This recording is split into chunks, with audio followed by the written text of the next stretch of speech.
दोस्तों, शहर में एक अजीब सा सन्नाटा पसरा हुआ था। हर दिन किसी न किसी घर से एक बेटी गायब हो रही थी। माताएं अपने बच्चों को बाहों में भींच करके रोतीं, पिता बेबस होकर पुलिस थानों के चक्कर लगाते, मगर अपराधियों का कोई सुराग नहीं मिल रहा था। पुलिस विभाग भी इस मामले को हल करने में नाकाम साबित हो रहा था। डीएसपी अनामिका सिंह, तेज तर्रार, निडर और अपराधियों के लिए काल।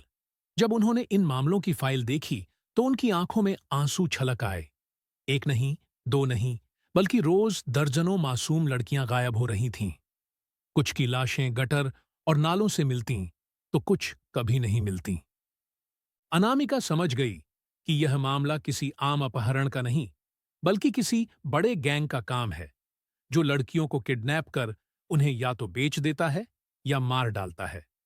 उन्होंने ठान लिया कि अब इस केस को अपने तरीके से सुलझाना होगा, सिस्टम की सुस्ती को तोड़कर, अपराधियों के जाल को छिन्न भिन्न करके।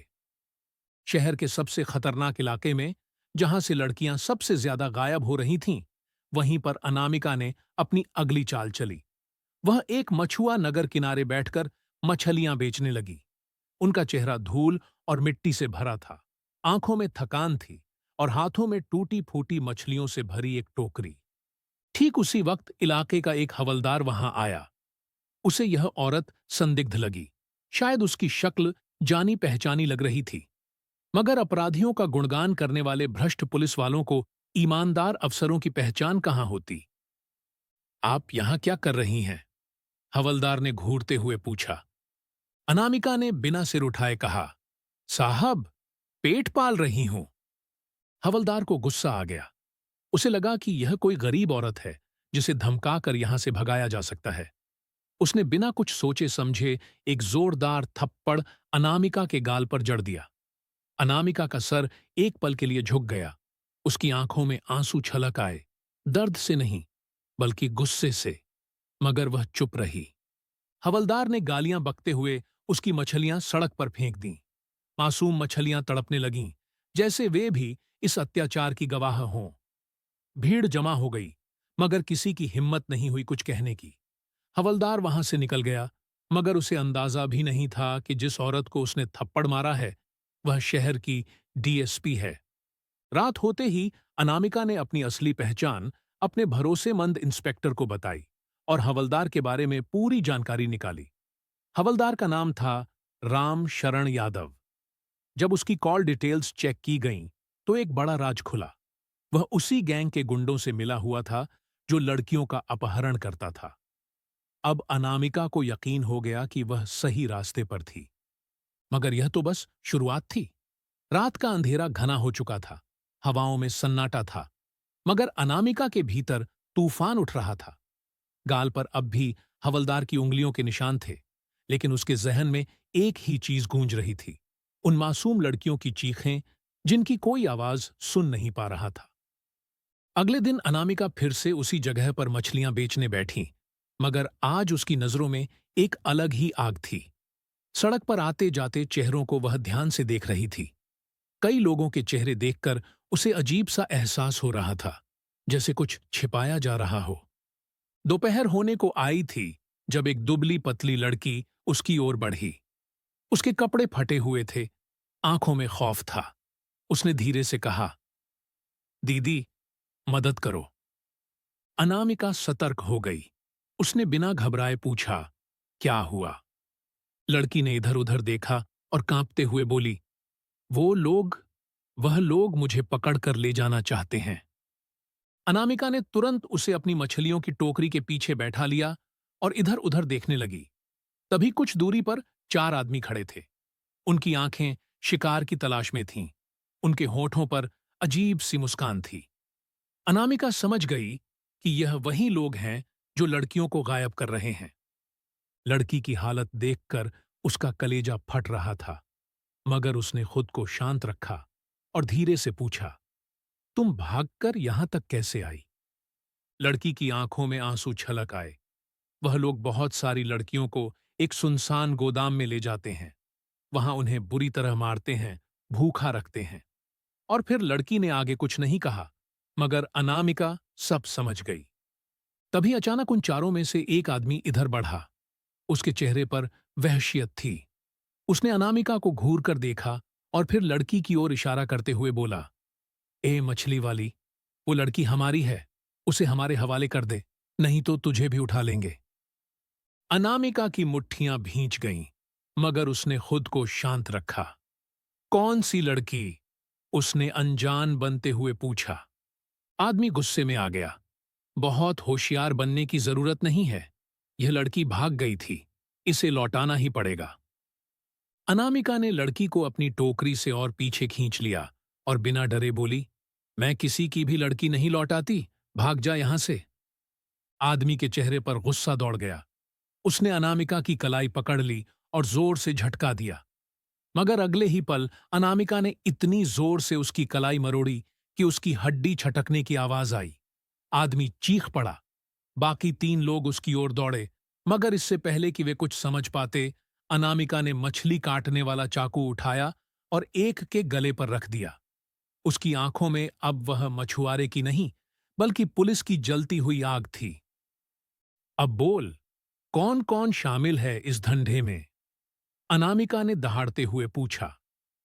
आदमी घबराकर पीछे हटने लगा, मगर तभी पीछे से किसी ने अनामिका के सर पर वार कर दिया। अंधेरा छा गया। आंखें खुलीं तो हर तरफ अंधेरा था। सर में तेज दर्द हो रहा था, जैसे किसी ने लोहे की रॉड से वार किया हो। हाथ और पैर बंधे हुए थे। हल्की हल्की रोशनी में अनामिका ने चारों ओर देखा। बदबूदार कमरा, फर्श पर बिखरा खून, कोनों में पड़े पुराने कपड़े, टूटे हुए खिलौने।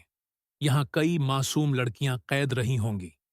उसने हल्के से सर घुमाया, तभी एक दर्द भरी सिसकी सुनाई दी।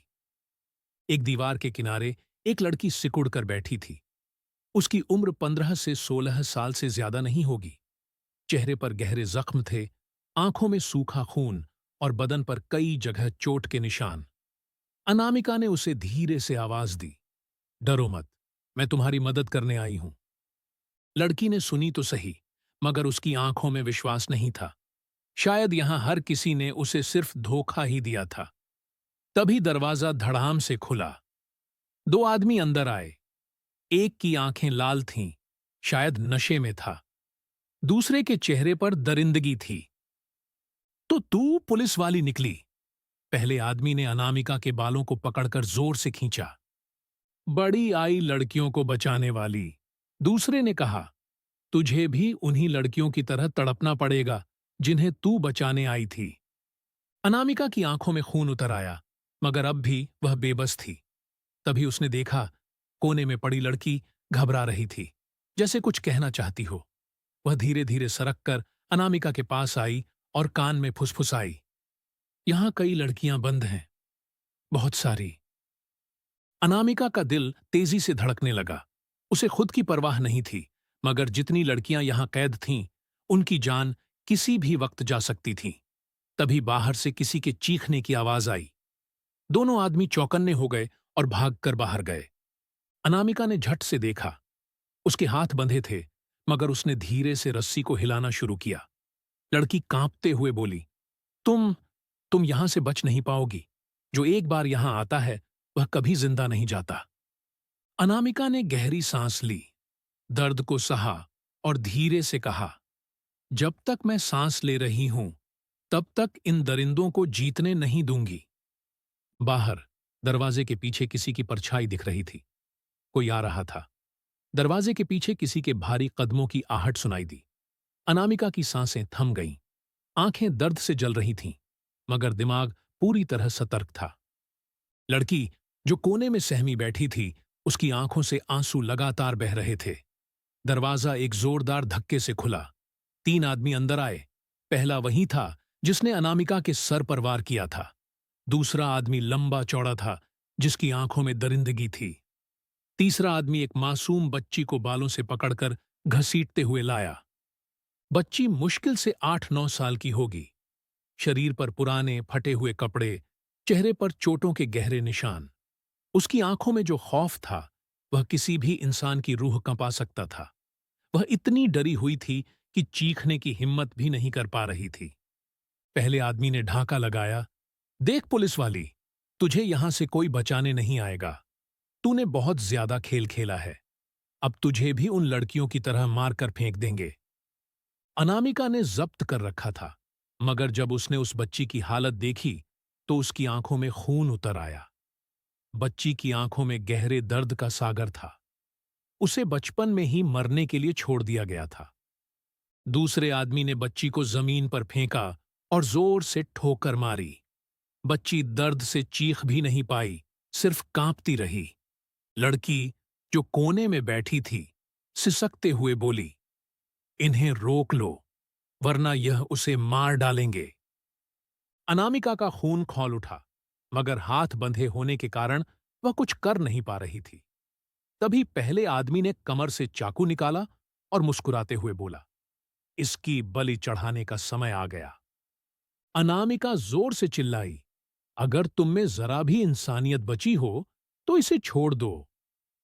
मगर उन दरिंदों पर इसका कोई असर नहीं हुआ। पहला आदमी आगे बढ़ा। उसने बच्ची के बाल पकड़कर उसका सिर ऊपर किया और चाकू उसकी गर्दन पर रख दिया। बच्ची की आंखों में अब कोई उम्मीद नहीं थी। वह सब सहने की आदी हो चुकी थी। शायद उसे लगने लगा था कि उसे कोई बचाने नहीं आएगा। अनामिका की आंखें छलक पड़ीं। तभी अचानक बाहर गोलियों की आवाज गूंजी।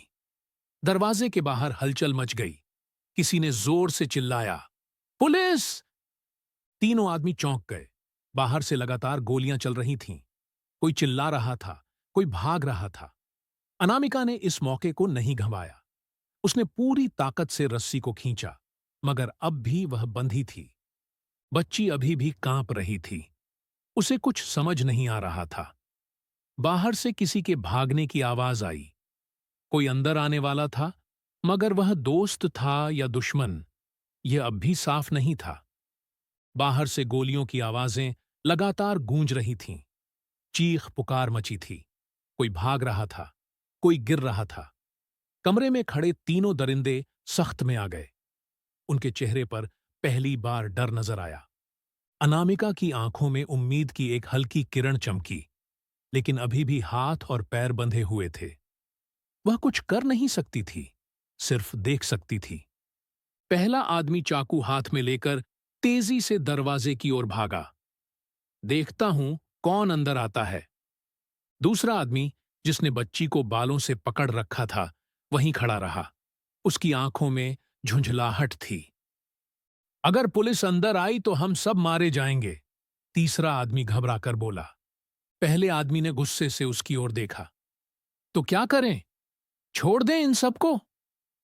दूसरे आदमी ने बच्ची की गर्दन पर चाकू रखा। उसकी आंखों में पागलपन झलक रहा था। अगर हम मरने वाले हैं तो यह भी जिंदा नहीं बचने चाहिए। बच्ची कांप रही थी। उसका छोटा सा दिल इतनी तेज धड़क रहा था कि लगता था कि अब भी धड़कना बंद हो जाएगा। उसकी आंखों में एक बार फिर वही डर था जो हर बार किसी मासूम लड़की की आंखों में होता है, जब उसकी जिंदगी का फैसला किसी दरिंदे के हाथ में होता है। अनामिका ने पूरा जोर लगाया। रस्सी उसकी कलाइयों में धंस गई थी। खून बहने लगा था, लेकिन वह रुकी नहीं। तभी दरवाजा जोर से खुला। रुक जाओ! एक पुलिस वाला अंदर घुसा। हाथ में बंदूक थी। उसकी आंखों में गुस्सा था। चेहरा पसीने से भरा था। तीनों दरिंदे पलटे, लेकिन इससे पहले कि वे कुछ कर पाते, पुलिस वाले ने गोली चला दी। पहली गोली पहले आदमी की टांग में लगी। वह दर्द से चीखता हुआ गिर पड़ा। बच्ची अब भी कांप रही थी। दूसरा आदमी तेजी से आगे बढ़ा, लेकिन पुलिस वाले ने उसकी कमर में एक और गोली दाग दी। अब सिर्फ तीसरा आदमी बचा था। उसके हाथ में अभी भी चाकू था और उसने बच्ची की गर्दन पर और जोर से रख दिया। कोई हिला तो मैं इसे मार दूंगा, उसने दहाड़ते हुए कहा। बच्ची की आंखें धीरे धीरे बंद होने लगीं। उसका चेहरा पीला पड़ गया था। अनामिका ने पूरी ताकत से रस्सी खींची। उसके हाथ से खून बह रहा था, मगर वह रुकी नहीं और आखिरकार रस्सी टूट गई। रस्सी टूटते ही अनामिका का खून से सना हाथ आजाद हो गया। दर्द असहनीय था, लेकिन उसने परवाह नहीं की। उसके सामने एक मासूम बच्ची की जिंदगी थी, जिसे वह किसी भी कीमत पर बचाना चाहती थी। तीसरा आदमी अभी भी बच्ची की गर्दन पर चाकू रखे हुए था। उसका हाथ कांप रहा था, मगर उसके इरादे खतरनाक थे। पुलिस वाला बंदूक ताने खड़ा था, मगर वह कुछ कर नहीं सकता था। बच्ची अब हिल भी नहीं रही थी। उसकी आंखें धीरे धीरे बंद हो रही थीं, मानो उसने अब उम्मीद ही छोड़ दी हो। अनामिका ने एक पल भी गंवाए बिना पूरी ताकत से अपनी कुर्सी उठाई और उस आदमी पर दे मारी। आदमी जोर से जमीन पर गिरा, चाकू उसके हाथ से छूटकर दूर जा गिरा।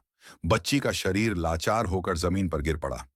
अनामिका ने दर्द को नजरअंदाज किया और तुरंत बच्ची को अपनी गोद में उठा लिया। कुछ नहीं होगा, आंखें खोलो, उसने घबराते हुए कहा। बच्ची की नाजुक सांसें धीमी हो रही थीं। शायद गला इतनी जोर से दबाया गया था कि वह अब ज्यादा देर तक होश में नहीं रह पाएगी। पुलिस वाले ने आगे बढ़कर उस दरिंदे को घसीटकर जमीन पर पटक दिया। आज तुझे जिंदा नहीं छोड़ूंगा, उसने दहाड़ते हुए कहा। मगर अनामिका की नजर सिर्फ बच्ची पर थी। उसने अपनी साड़ी का किनारा फाड़कर बच्ची के गले पर हल्का सा रगड़ा ताकि उसे कुछ राहत मिले। बच्ची का शरीर ठंडा हो रहा था। अनामिका की आंखों से आंसू बहने लगे। इतनी छोटी बच्ची जिसे इस दुनिया के खेल भी ठीक से नहीं पता, उसे इन दरिंदों ने कितना दर्द दिया होगा। तुम बच जाओगी, कुछ नहीं होगा, उसने हिम्मत देने की कोशिश की, मगर उसकी खुद की आवाज रुंधी थी। बच्ची की आंखें अधखुली थीं। वह हल्के से बुदबुदाई, दीदी, क्या मैं अब घर जा पाऊंगी? अनामिका का दिल, जैसे मैं आपकी कहानी का बाकी हिस्सा प्रस्तुत कर रही हूं। बच्ची की आंखें अधखुली थीं। वह हल्के से बुदबुदाई, दीदी, क्या मैं अब घर जा पाऊंगी? अनामिका का दिल जैसे चीर गया। उसने बच्ची को कसकर अपनी बाहों में भर लिया। हाँ, मैं तुम्हें घर ले जाऊंगी। मगर उसकी खुद की आंखों में डर था। बच्ची की सांसें अब और भी धीमी हो रही थीं। अनामिका की आंखों से आंसू की धार बह निकली। नहीं, सोना मत, आंखें खोलो। मगर बच्ची का सर धीरे धीरे ढीला पड़ने लगा। नहीं। बच्ची की गर्दन ढीली पड़ गई थी। उसकी छोटी सी नाजुक हथेली अब अनामिका की उंगलियों से फिसलने लगी थी। उसकी सांसें बेहद कमजोर थीं, जैसे कोई बुझता हुआ दिया जिसे बस एक हल्की हवा बुझा सकती थी। अनामिका के आंसू रुक नहीं रहे थे। उसने बच्ची के ठंडे होते शरीर को अपनी बाहों में कसकर पकड़ लिया। नहीं, तुम मुझे छोड़कर नहीं जा सकती, आंखें खोलो। बच्ची की आंखों में हल्की सी चमक आई। मुझे घर जाना है। उसकी आवाज इतनी धीमी थी कि जैसे दूर किसी घाटी में कोई आखिरी बार पुकार रहा हो।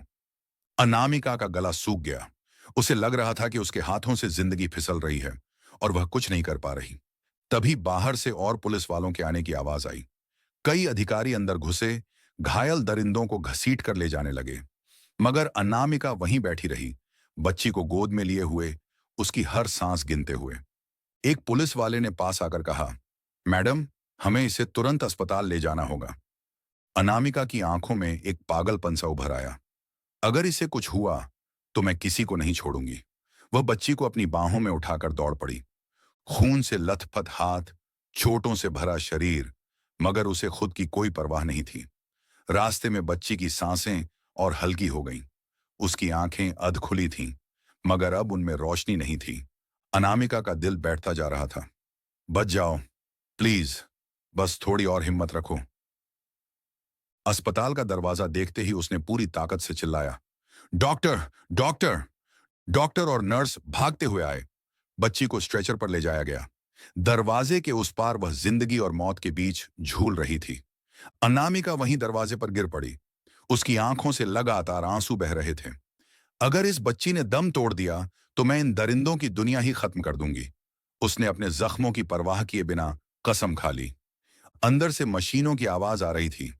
डॉक्टरों की हलचल तेज हो गई थी और फिर एक मशीन ने एक लंबी बीप दी।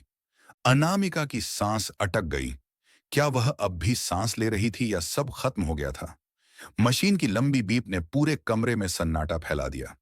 डॉक्टरों के चेहरे उतर गए। अनामिका के कानों में आवाज गूंजने लगी। उसका दिल जैसे किसी ने मुट्ठी में जकड़ लिया था। नहीं, यह नहीं हो सकता।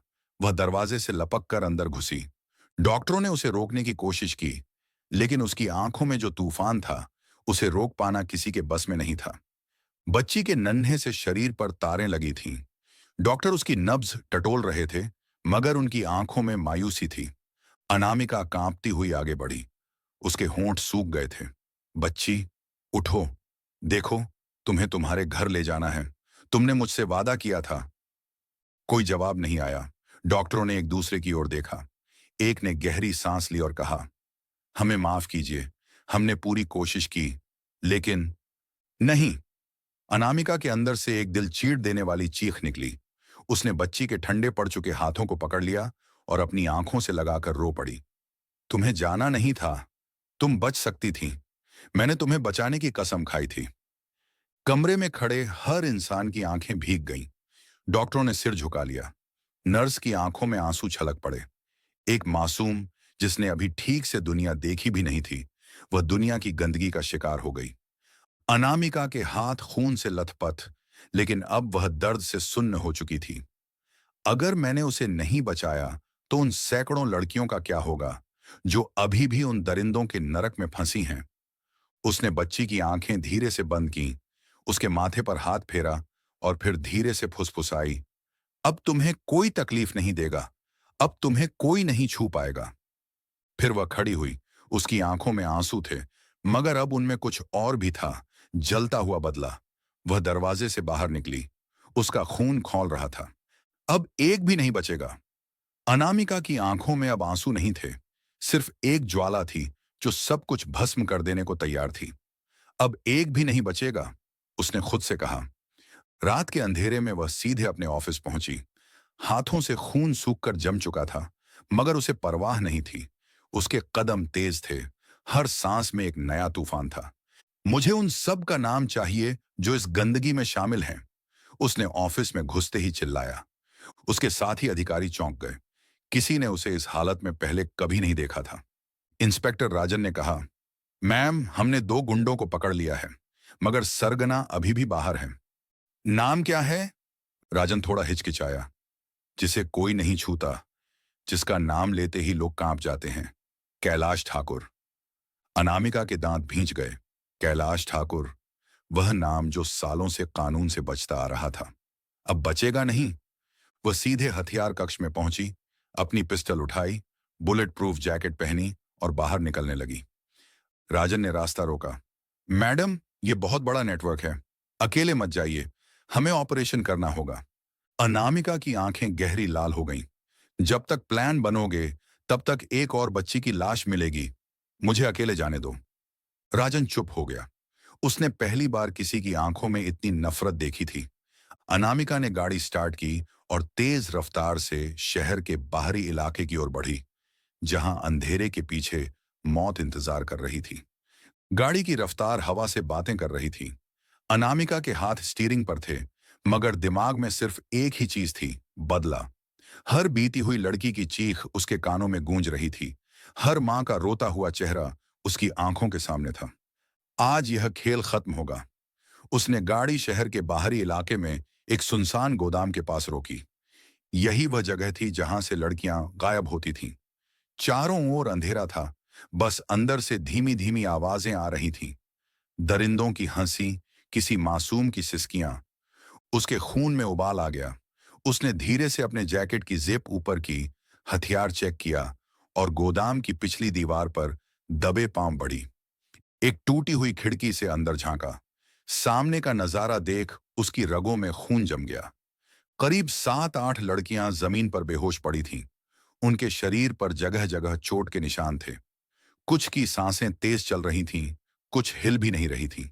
और ठीक बीच में कैलाश ठाकुर बैठा था, बड़े आराम से, हाथ में सिगार लिए, मुस्कुराता हुआ। आज अच्छा माल हाथ लगा है, बड़े ऊंचे लोग आने वाले हैं, इनकी बोली लगने वाली है, उसने कहा और हंस पड़ा। अनामिका की मुट्ठियां भींच गईं।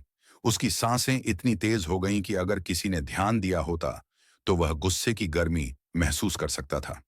अब वक्त आ गया है इन हैवानों को उनकी सही जगह भेजने का। उसने गहरी सांस ली, बंदूक को कसकर पकड़ा और दरवाजे की ओर बढ़ी। अंदर बैठी लड़कियों की बेबस आंखें जैसे उसे देख रही थीं। हमें बचा लो, दीदी, आज कोई नहीं बचेगा। गोदाम के अंदर अंधेरा था, लेकिन अनामिका की आंखों में आग जल रही थी। उसके हर कदम के साथ बदले की लपटें तेज होती जा रही थीं। सामने कैलाश ठाकुर अपने गुंडों के साथ हंस रहा था। उसकी आवाज किसी जहरीले सांप की फुफकार जैसी थी। आज तो मजा आ जाएगा। ये लड़कियां अब हमारे लिए सोने की खान हैं। एक लड़की के गाल पर उसका हाथ पड़ा। बोली, जिंदा है कि मर गई? उसने हंसते हुए कहा। लड़की कांप रही थी। उसकी आंखें किसी मुर्दे जैसी लग रही थीं, बिना किसी उम्मीद के। अब यह हाथ कभी किसी लड़की पर नहीं उठेगा। अनामिका की आवाज अंधेरे में गूंजी। सबका ध्यान दरवाजे की ओर गया। वह वहां खड़ी थी, बंदूक सीने पर तनी हुई, आंखों में तूफान ली। कैलाश ठाकुर की हंसी थम गई। अरे, ये कौन है? उसने कहा, मगर उसकी आवाज में हल्की झिझक थी। अनामिका ने आगे बढ़ते हुए जवाब दिया, तेरी मौत। गोली चलने की आवाज आई। गोली कैलाश ठाकुर के पास रखी शराब की बोतल में लगी। कांच चकनाचूर हो गया। गुंडे तुरंत चौकन्ने हो गए।